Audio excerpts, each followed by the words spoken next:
Leçon numéro 7.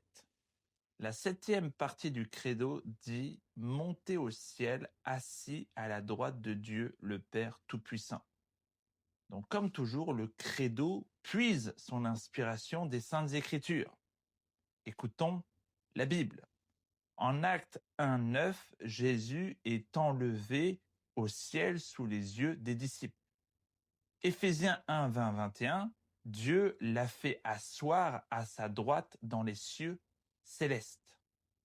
Ce que nous confessons vient de là.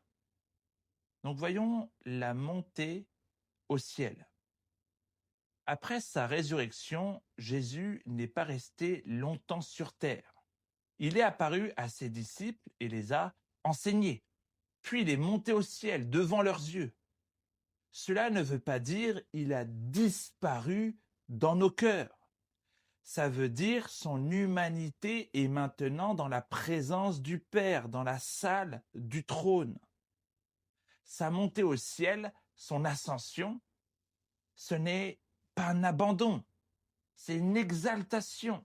Après l'humiliation de la croix, il reçoit la gloire. Puis voyons maintenant le fait d'être assis à la droite de Dieu. La Bible dit qu'il est assis à la droite de Dieu. Ce n'est pas une question de chaise. Être à la droite, c'est avoir la place d'honneur, c'est la place d'autorité. Cela veut dire Jésus règne, il gouverne l'histoire, il intercède pour les siens. Mon ami, Christ prie pour toi. Et pour nous réformés, c'est très important. Son humanité est localisée au ciel. Il n'est pas partout physiquement dans le pain ou ailleurs, mais il nous est vraiment présent par l'Esprit Saint.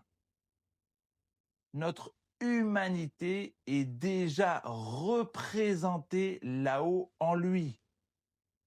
Donc, on sait où va notre histoire.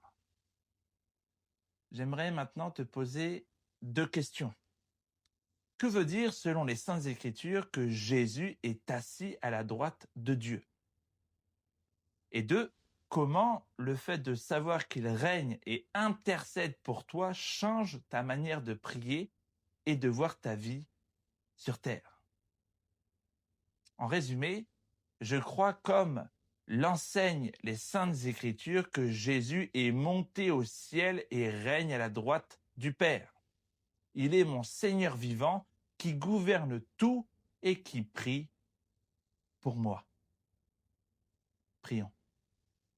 Seigneur Jésus-Christ, toi que la Bible présente comme monté au ciel et assis à la droite du Père, merci de régner pour ton Église et de veiller sur ta maison.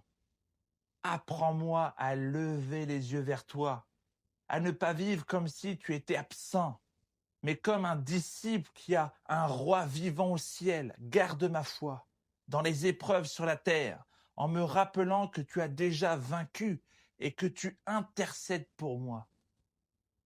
Au nom de Jésus-Christ, notre Seigneur glorifié.